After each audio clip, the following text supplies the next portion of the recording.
देंगे फ्लोंडर interaction analysis system के बारे में। जो फ्लोंडर इंटरेक्शन एनालिसिस सिस्टम है ये यूज़ किया जाता है टीचर के बिहेवियर को समझने के लिए। इसको अलग अलग तरीके से पूछ सकते हैं, जैसे कि 10 कैटेगरी सिस्टम को बताओ क्लासरूम इंटरेक्शन एनालिसिस के लिए, मॉडिफाई करो टीचिंग बिहेवियर को नेड फ्लेंडर इंटरेक्शन एनालिसिस टेक्निक की हेल्प से। ठीक है, नेड फ्लेंडर नाम आ जाए या बिहेवियरल ऑब्जेक्टिव आ जाए तो हमें यही मेथड बताना है, यही जो भी बिहेवियरल अप्रोच है टीचर की उसके बारे में बताना है। ये दिया गया था 1959 में। यहाँ पे हम टीचर के वर्बल बिहेवियर को स्टडी करते हैं। टीचर का बिहेवियर हमें देखो, यहाँ पे सबसे पहले हम समझेंगे कि जो एक टीचर होता है उसका बिहेवियर। तो एक टीचर होता है वो बहुत सारी एक्टिविटीज़ करता है अपने सब्जेक्ट मैटर को प्रेजेंट करने के लिए। ठीक है, वो एक्सप्लेनेशन देता है, कई बार क्वेश्चन पूछता है, कई बार वो ब्लैक बोर्ड पर लिखता है। ठीक है, तो इस तरीके से यहाँ पे मतलब वो बच्चों को इनकरेज करता है आंसर देने के लिए। कई बार वो verbal non verbal behaviour present करता है। ये जितनी भी एक्टिविटीज़ होती है इसे हम टीचर का बिहेवियर बोल देते हैं। तो जो टर्म टीचर बिहेवियर है उसको डिफाइन कर सकते हैं बिहेवियर या एक्टिविटीज़ एक पर्सन का। ठीक है, जो एक टीचर को चाहिए उन एक्टिविटीज़ को करने के लिए जो रिलेटेड है विद द गाइडेंस और डायरेक्शन ऑफ द लर्निंग और एक्शन। टीचर बिहेवियर को हम दो तरीके से एक्सप्रेस कर सकते हैं, वर्बल और नॉन वर्बल। वर्बल होता है बोलकर लिखकर, नॉन वर्बल होता है बॉडी एक्सप्रेशंस के थ्रू। नॉन वर्बल मतलब facial expression, demonstration, body movement, gestures, body language वगैरह। जो टीचर बिहेवियर होता है वो एक सोशल इंटरेक्शन होता है, म्यूचुअल इंटरेक्शन होता है टीचर और स्टूडेंट में, तो उसे हम टीचिंग बोल देते हैं। जो ऑब्जर्वेशन होता है वर्बल बिहेवियर का टीचर और स्टूडेंट में वो हम यहाँ पे करते हैं। ठीक है, जो स्टूडेंट है इवेलुएशन प्रोसेस है वो हम चेक करते हैं स्टूडेंट का स्टूडेंट के बीच में क्या बिहेवियर है। ये एक स्पेसिफिक रिसर्च एक्टिविटीज़ होती है। इस मेथड की हेल्प से हम वर्बल टीचिंग है ना उसको प्रेजेंट करते हैं क्वांटिटेटिव और क्वालिटेटिव फॉर्म में। ये जो मेथड होता है इवेलुएट करता है इन्फ्लुएंस और इफेक्टिवनेस टीचर की, क्योंकि ये टीचर के ये जो मेथड होता है इवेलुएट करता है इन्फ्लुएंस और इफेक्टिवनेस टीचर की। क्लास में जनरली जो टीचर होता है इफेक्ट करता है उसका रिलेटेड होता है वर्बल स्टेटमेंट से, क्योंकि वो बोलकर बच्चों के सामने लिखकर वो प्रेजेंट करता है मटेरियल को। तो एक टाइप से कहे तो ये सिस्टमेटिकली रिप्रेजेंट करता है यूजफुल मीन्स आइडेंटिफाई करने के लिए, क्लासीफाई करने के लिए, स्टडी करने के लिए स्पेसिफिक वेरिएबल्स को, जैसे वो इंटरेक्ट करते हैं इंस्ट्रक्शनल लर्निंग सिचुएशन के साथ। जो टीचर बिहेवियर होता है उसको हम रिगार्ड कर सकते हैं as a function of the characteristics of the teacher, उसका इन्वायरमेंट, टास्क जिसमें वो इंगेज है। अब है मीनिंग इंटरेक्शन एनालिसिस। इंटरेक्शन मतलब जो टीचर और स्टूडेंट के बीच में इंटरेक्शन होता है, बातचीत होती है, तो एक estimate of the teacher efficiency and his ability हम कर सकते हैं इफेक्टिवनेस ऑफ हिज टीचिंग के द्वारा। जो टीचर का बिहेवियर होता है या एक्टिविटी होती है उसको हम सिस्टमेटिक बिहेवियर टेक्निक के थ्रू एनालाइज कर सकते हैं। सिस्टमेटिक मतलब स्टेप बाय स्टेप। जो ऑब्जेक्टिव होता है एनालाइज करने का टीचर बिहेवियर को वो हम कर सकते हैं इंटरेक्शन के द्वारा, जो क्लासरूम में होता है स्टूडेंट और टीचर्स के बीच में। हर एक्टिविटी जो कंडक्ट की जाती है क्लास में वो सिस्टमेटिकली एनालाइज की जा सकती है। जो इंटरेक्शन एनालिसिस होता है मतलब हर एक्टिविटी जो होती है क्लासरूम में वो प्रॉपरली एनालाइज होती है, प्लान होती है और जज की जा सकती है। इंटरेक्शन एनालिसिस एक साइंटिफिक वे होता है रिसर्च एक्टिविटी का, इसको हम साइंटिफिक वे ऑफ एनालिसिस बोल देते हैं। ठीक है, जो एनालिसिस होता है टीचर के बिहेवियर का वो इंटरेक्शन एनालिसिस के द्वारा किया जाता है, systematic method of interaction analysis के द्वारा। इसको हमने दो पार्ट में बांटा है, sign system, category system. Sign system देखो बाय मींस मेकिंग, इसमें क्या होता है टीचर के बिहेवियर की लिस्ट तैयार की जाती है। इस लिस्ट में जो एक ऑब्जर्वर अपॉइंट किया जाता है वो इंडिकेट करता है टीचर के बिहेवियर को क्लासरूम में। जो ऑब्जर्वर होता है वो ना मतलब भाई बीच बीच में बोधर नहीं करता, बीच में इंटरफेयर वगैरह नहीं करता, बस एक जगह बैठ के देखता रहता है पर्टिकुलर बिहेवियर को कि एक टीचर का बिहेवियर क्या है एक पर्टिकुलर टाइम के दौरान। ठीक है, एक मिनट। और दूसरा आता है कैटेगरी सिस्टम। इसमें क्या होता है अलग अलग बिहेवियर को हम अलग अलग यूनिट्स में बांट देते हैं। जो सुपरवाइजर होता है या जो ऑब्जर्वर होता है वो देखता है, ठीक है, उनको ना 2-3 सेकेंड तक ऑब्जर्व करता है, फिर उनको कैटेगरीज में बांटता है। ठीक है, टेबल वगैरह बनाता है रो एंड कॉलम की फॉर्म में। ठीक है, जो टीचिंग सिस्टम होता है फ्लोंडर इंटरेक्शन एनालिसिस सिस्टम का वो इसमें ज़्यादातर पॉपुलर है टीचर के बिहेवियर को जज करने में। तो हम पढ़ते हैं फ्लोंडर इंटरेक्शन कैटेगरी सिस्टम। रियलिटी में बात करें जो analysis technique and analysis system है टीचर एंड लर्नर के इंटरेक्शन सिस्टम का, वो है जितने भी मेथड्स हैं इंटरेक्शन एनालिसिस की उसमें फ्लोंडर का नेम सबसे ज़्यादा फेमस है। इसने ये मेथड दिया था 1959 में। इस मेथड में कहता है कि उसने फॉर्मुलेट किया था teacher effectiveness and student welfare को, ये जो मेथड है ये यूज़ किया जाता है वर्बल बिहेवियर को ऑब्जर्व करने में, क्लास कम्युनिकेशन को, जो कम्युनिकेशन होती है स्टूडेंट में टीचर में जनरली वो वर्बल होती है ना कि नॉन वर्बल, ठीक है। तो एक टाइप से कहें तो ये यहाँ पे ऑब्जर्वेशंस की जाती है। जो फ्लोंडर है वो बिलीव करता है कि जो वर्बल बिहेवियर होता है क्लास का रिफ्लेक्ट करता है जर्नल क्लास बिहेवियर पे। वर्बल बिहेवियर को हम एनालाइज कर सकते हैं फेथफुलनेस के साथ। और जो फ्लोंडर था उसने ये मेथड अपने दोस्तों के साथ मिलकर मिनीसोटा यूनिवर्सिटी में डेवलप किया था। उसने क्या था कि हर एक्टिविटी 3 सेकंड में हो जाती है, तो 3 सेकंड में ऑब्जर्व करेंगे, उससे कम टाइम में सिस्टमेटिकली एनालाइज करेंगे। ये एक फैक्चुअल एंड साइंटिफिक मेथड था। मेन इंपॉर्टेंस क्या थी, इनिशिएट करना रिस्पॉन्स 2 या 2 से अधिक इंडिविजुअल में, ठीक है, ताकि जो वर्बल इंटरेक्शन है स्टूडेंट एंड टीचर में वो पता चल सके। इसने 10 कैटेगरीज दी थी जिसमें टीचर की स्टेटमेंट, स्टूडेंट की स्टेटमेंट सब कुछ आ गया था। जो टीचर है वो एक इंडिपेंडेंट होता है जबकि स्टूडेंट क्या होता है, डिपेंडेंट होता है। तो ऑब्जेक्टिव क्या था इस मेथड के, रिकॉग्नाइज करना टीचर के बिहेवियर को from teacher student interaction, remedial planning करना, कलेक्ट करना factual figure, systematic information, data regarding teacher behaviour through this method. इसमें कुछ अजम्पशंस ली जाती है। जो क्लास का एटमॉस्फेयर होता है वो बहुत ज़्यादा इफेक्ट डालता है सभी एक्टिविटीज़ पर स्टूडेंट की।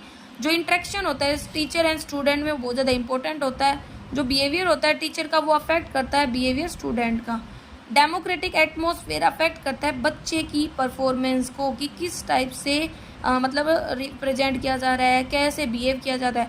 जो वर्बल बिहेवियर होता है बहुत ज़्यादा विश्वसनीय होता है नॉन वर्बल के कंपैरिजन में। क्लास बिहेवियर है ना वो चेंज हो सकता है फीडबैक के द्वारा। आपको बिहेवियर पसंद ना आए तो आपने बोला ऐसे करना है तो बच्चे उसके अकॉर्डिंग करेंगे। जो टीचर क्लास बिहेवियर होता है वो फैक्चुअल इफेक्ट के अकॉर्डिंग एनालाइज। फिर फ्लोंडर ने 10 कैटेगरीज में बांटा था। टीचर के टॉक्स को 7 कैटेगरी में, स्टूडेंट के टॉक्स को 2 कैटेगरी में, साइलेंस एंड कन्फ्यूजन 1 कैटेगरी। पहली 7 कैटेगरी जो थी टीचर टॉक्स की उसको भी 2 पार्ट में बांटा, डायरेक्ट और इनडायरेक्ट। अब है अलग अलग जो भी इनडायरेक्ट इन्फ्लुएंस रहे हैं उनके बारे में, डायरेक्ट इन्फ्लुएंस के बारे में। तो पहली 4 तो हमारे डायरेक्ट में आती हैं, फिर हमारे इनडायरेक्ट में, पहली 4 हमारी इनडायरेक्ट में आती हैं, फिर हमारे डायरेक्ट में आती हैं। तो इनडायरेक्ट एक्सेप्टिंग फीलिंग्स, मतलब इस कैटेगरी में जो टीचर है वो एक्सेप्ट करता है जो भी भाई बच्चा बिहेव कर रहा है। इस कैटेगरी में वो डिमॉन्स्ट्रेट करता है उनकी फीलिंग्स को, यहाँ पे वो पनिश नहीं करता है। तो वो क्या करेगा, जो ऑब्जर्वर है वो 1 नंबर दे देगा। दूसरी कैटेगरी में आता है प्रेज और इनकोरेजमेंट। जो टीचर होता है प्रेज करता है एक्टिविटीज़ को बच्चे की, भाई उसकी बढ़ाई करता है, अच्छा, गुड, एक्सीलेंट। इनकोरेज करता है, उसे प्रोमोट करता है, एक्सप्लेन करता है और भाई अच्छे से कर सकते हो तुम, इस टाइप से। एक्सेप्टिंग और यूजिंग आइडियाज़, इसमें क्या होता है जो टीचर होता है वो बच्चों से आइडियाज़ लेता है, उनके व्यूज़, उनके सजेशंस वगैरह लेता है। 4 आता है आस्किंग क्वेश्चन। इस कैटेगरी में इंक्लूड करता है आस्क करना क्वेश्चन, ठीक है। जो भी नेसेसरी आंसर होता है वो चाहता है कि बच्चा उसे दे, तो इसके लिए वो क्या करता है, बच्चों को मोटिवेट करता है। फिर आते हैं direct influence, direct teacher behaviour. इसमें आता है लेक्चर वही कि जो वर्बल इंटरेक्शन है इसमें है ना इंफॉर्मेशन वगैरह दी जाती है, प्राइज किया जाता है ओपिनियन वगैरह के थ्रू। गिविंग डायरेक्शन, जो इंस्ट्रक्टिंग होती है टीचर की वो क्लास में की जाती है। डायरेक्शन देके लाइक ऑल स्टूडेंट्स है ना वो फ्रंट में खड़े होंगे, बैठेंगे, इस टाइप से इंस्ट्रक्शन देना, डायरेक्शन देना कि कैसे कोई काम करना है। क्रिटिसाइजिंग एंड जस्टिफाइंग अथॉरिटी, ये यूज़ किया जाता है जब जो टीचर है क्रिटिसाइज करता है एक स्टूडेंट को इम्प्रॉपर बिहेवियर के लिए, ठीक है। जैसे कि भी मुझे पसंद नहीं, I don't like it, I will turn you on the class, be silent, इस टाइप से, गेट आउट। प्यूपिल टॉक सब डिवाइड होता है 2 ग्रुप में। जो फर्स्ट स्टूडेंट होता है उसमें टास्क रिस्पॉन्स और दूसरा होता है प्यूपिल टास्क कन्वर्सेशन। तो प्यूपिल टास्क रिस्पॉन्स मतलब जो टीचर होता है क्वेश्चन पूछता है और बच्चा क्या करता है, आंसर देता है, रिस्पॉन्स देता है, या वो भी करता है इंस्ट्रक्शंस को। प्यूपिल इनिशिएटेशन, इसमें जो स्टूडेंट होता है इनिशिएट करता है डिस्कशंस को, ठीक है। वो क्यूरियस होता है क्वेश्चन पूछने के लिए, कहता है कुछ। साइलेंस और कन्फ्यूजन, इसमें जो साइलेंस रहती है स्टूडेंट चुप रहता है, कन्फ्यूजन में रहता है। कई बार है ना ऐसे सिचुएशन आ जाते हैं क्लास में जब सारे बच्चे ना एक साथ बोलना स्टार्ट कर देते हैं, ऑब्जर्व करना स्टार्ट कर देते हैं, ठीक है। तो ये इसने कैटेगरीज बात, यहाँ पे कोई वर्बल एक्टिविटीज़ नहीं होती है। Teacher talk, direct, indirect. Indirect में आती है पहली 4, फिर आती है डायरेक्ट, और स्टूडेंट टॉक्स में 2 आती हैं, और ये हमारी लास्ट एक 3rd कैटेगरी होती है साइलेंस एंड कन्फ्यूजन की, ठीक है। अब यहाँ पे हमें फ्लोंडर इंटरेक्शन एनालिसिस की कुछ एडवांटेजेस बताइए। इस मेथड के हेल्प से जो सेंडर होता है इंफॉर्मेशन होती है ना इंटरेक्शन की, वो हमें पता चल जाती है मैट्रिक्स की हेल्प से। ये मेथड हमें प्रॉपर फीडबैक देता है टीचर और प्यूपिल्स के बीच में। इफेक्टिव मेथड एस्टिमेट करने के लिए सोशल और इमोशनल एटमॉस्फेयर को। ये एक बहुत अच्छा मेथड है इन सर्विस टीचर्स के लिए। डिफरेंस को पता कर सकते हैं हम age, sex and subject matter के बेस पर। फैक्चुअल मेथड है क्लासरूम टीचिंग का। इस मेथड में जो टीचर है बहुत ज़्यादा फोकस करता है डिस्कशन पे। ये एक एनालिटिकल मेथड है जानने के लिए इस एक्टिविटी ऑफ द क्लास को। अब है लिमिटेशन। इस मेथड में फुल डिटेल होती है सभी एक्टिविटीज़ की, वो पता मतलब नहीं की जा सकती, ठीक है, क्योंकि कुछ बिहेवियर ऐसा होता है जिसको हम कैटेगराइज नहीं कर सकते, ऑब्जर्व नहीं कर सकते। ये जो मेथड होता है रिलेटेड होता है सोशल स्किल्स ऑफ ऑर्गेनाइजिंग से, अरेंजमेंट से। ये बहुत ज़्यादा एक्सपेंसिव मेथड है, ये हमेशा पॉसिबल नहीं होता यूज़ करना। ये कंप्लीट रिसर्च मतलब this is not a complete research method नहीं है खुद में। कई बार जो क्लास है वो मोनोटोनस हो जाती है, क्योंकि जो फिगर होते हैं, स्टैटिक्स होते हैं, वो कलेक्ट किए जाते हैं, बोरिंग सी हो जाती है। इस मेथड में ना 7 कैटेगरी टीचर की हैं और 2 स्टूडेंट की है, तो ये तो बहुत ज़्यादा डिफरेंस हो गया, मतलब बच्चे के ऊपर तो बहुत कम अटेंशन पे की गई।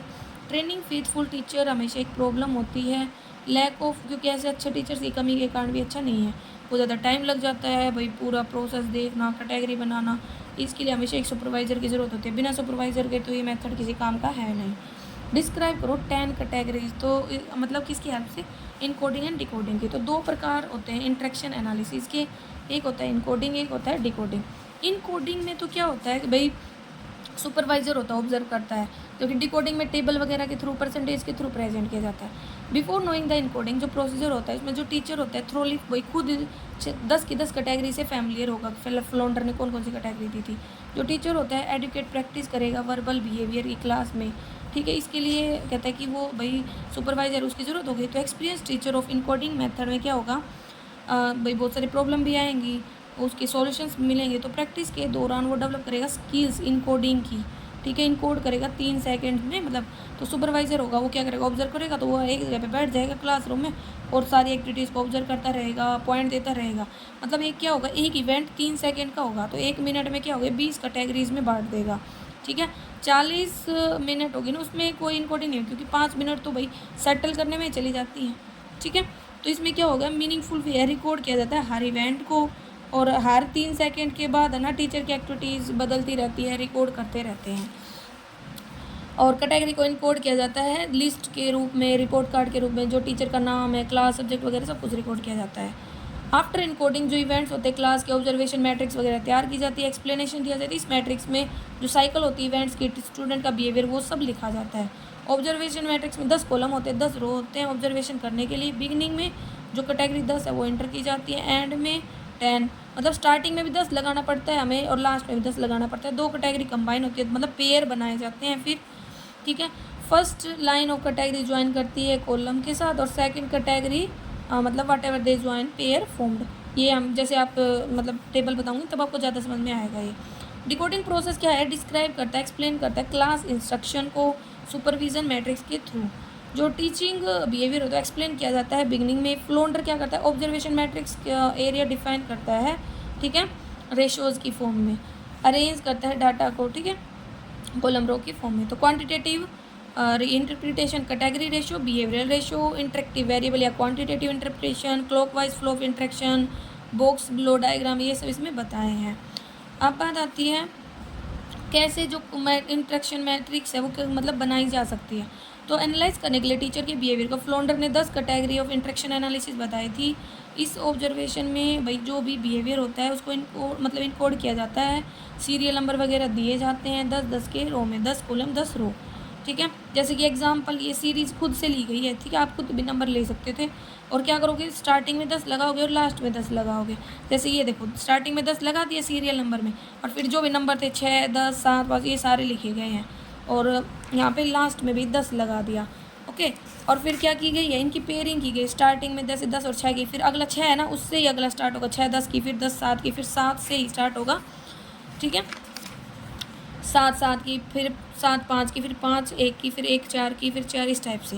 देखो इधर भी लगा रखा है, इधर भी लगा रखा है, ओके। फिर क्या होगा, और एक टाइम पे एक ही पेयर एंटर होगा मैट्रिक्स में, और मैट्रिक्स उसमें रो होंगे, कॉलम होंगे, ठीक है। जैसे कि ये हमारी रोज़ होती हैं गिरी हुई, और ये हमारे कॉलम है, ऊपर भी 10 नीचे भी 10। अब देखो लगा लो ये है 4 10, तो ये रो को दिखाते हैं कॉलम को, 4 और 10, तो यहाँ पे हमने 1 लिख दिया, ठीक है। अगला है 8 4, तो 8 और 4 ये 1 लिख दिया। तो फिर इनका टोटल कर लेंगे, ये होता है टोटल नंबर ऑफ ऑब्जर्वेशंस बताता है। इंटरेक्शन मैट्रिक्स के लिए मिनिमम 100 साइन होते हैं, और मिनिमम 20 मिनट होते हैं, ठीक है। ज़्यादा टाइम भी यूज़ कर सकते हो। आफ्टर द मैट्रिक्स जो एक्सप्लेनेशन होता है वो हमें पता चल जाता है, ठीक है। और ये ईजीएस्ट वे है प्रेडिक्ट करने का बिहेवियर को परसेंटेज की फॉर्म में। जो परसेंटेज होता है टीचर स्टॉक्स का, इनडायरेक्ट टीचर टॉक्स का, वो हम निकालते हैं। उसके कुछ फॉर्मूलाज बताए हैं। तो फर्स्ट 7 कैटेगरी देखो, टीचर की टॉक्स का हम बिहेवियर परसेंटेज में कैसे निकालेंगे। तो नंबर ऑफ कैटेगरी कितने हैं टीचर की 7, तो वो 7 का सम लेंगे, उसमें मल्टीप्लाई बाई 100 और टोटल नंबर ऑफ ऑब्जर्वेशन।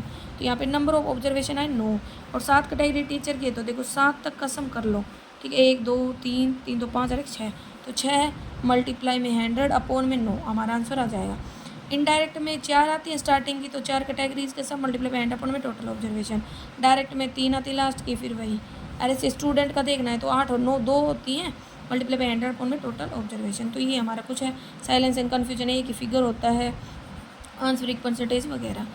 अब बात आती है रूल्स क्या हैं इसकी ऑब्जर्वेशन के। तो वो कहता है कि अगर ये क्लियर ना हो किस पर्टिकुलर ग्रुप का बिहेवियर हमें भाई चेक करना है, तो सीरियल नंबर वगैरह देखेंगे, ठीक है। फर्दर्स्ट फ्रॉम कैटेगरी 5 ये नोट करना स्टार्ट कर देंगे। इफ़ देर अगर कोई डिसीजन ना लिया जाए 2 3 या देन कैटेगरी 2 है ना, उसको भी हम नोट कर सकते हैं। If the inclination of the teacher is continuously, अगर जो टीचर है वो सिर्फ डायरेक्ट या इनडायरेक्ट की तरफ ही झुका हुआ है ऑब्जर्वेशन में, तो कहते हैं कोई भी ज़्यादा चेंजेस वगैरह इंटर नहीं करेंगे। जो ऑब्जर्वेशन होती कभी भी यूज़ नहीं हो सकती खुद के पॉइंट ऑफ व्यू में। If in 3 second more than 1 category active होती है, then the number of all the category वो नोट करे जाएंगी। अगर कोई चेंज नहीं होता 3 सेकेंड में, तो सीरियल नंबर वगैरह है वो रिपीट किए जाते हैं। अगर जो साइलेंस है वो 3 से ज़्यादा सेकंड तक रहती है, तो उसको हम 10वीं कैटेगरी में मान लेते हैं। अगर जो टीचर है बच्चों को बुलाता है उसके नाम से, तो उसको चौथी कैटेगरी, मतलब बता रखे किस कैटेगरी में क्या आएगा। अगर टीचर रिपीट करता है स्टूडेंट के आंसर वगैरह को, तो कैटेगरी 2 में आएगा। अगर टीचर सुनता है आइडिया वगैरह को, तो ये 3, मतलब ये हमें ना कैटेगरी वगैरह याद करनी पड़ेंगी। अब फीचर्स है, वैसे इतना इंपॉर्टेंट नहीं है। इस मेथड के दौरान जो टीचर का बिहेवियर होता है वो समझ लेते हैं। ड्यूरिंग टीचर प्रैक्टिस जो नोइंग होता है एक्सपेक्टेड टीचिंग बिहेवियर, वो दिया जाता है प्यूपिल टीचर्स को। ये यूज़ किया जाता है हेल्प करने के लिए माइक्रो टीचिंग में। फेथफुल टेक्निक है, प्रोविजन होते हैं फीडबैक के, यूज़ किया जा सकता है, ठीक है, एजुकेशन रिलेटेड रिसर्च वर्क में।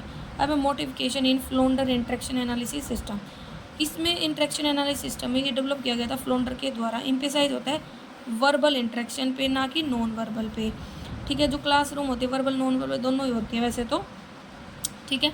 और ये 1960 के करीब डेवलप किया गया था। अब इसमें है classroom interaction, verbal non verbal. Verbal में इनडायरेक्ट, डायरेक्ट, और इसमें इनकोरेजमेंट रिस्ट्रिक्शंस वगैरह आती हैं। 4 ग्रुप इंस्ट्रक्शंस हैं, ठीक है। ये चार्ल्स एम ग्लोब ने दिए थे, ठीक है। फॉलोइंग एक्टिविटीज़ होती हैं, जैसे डायरेक्ट में हो गया फीलिंग ऑफ द स्टूडेंट को समझना, प्रेज करना, व्यू देखना, क्वेश्चंस पूछना, लेक्चर वगैरह देना, इंस्ट्रक्शंस वगैरह, ठीक है।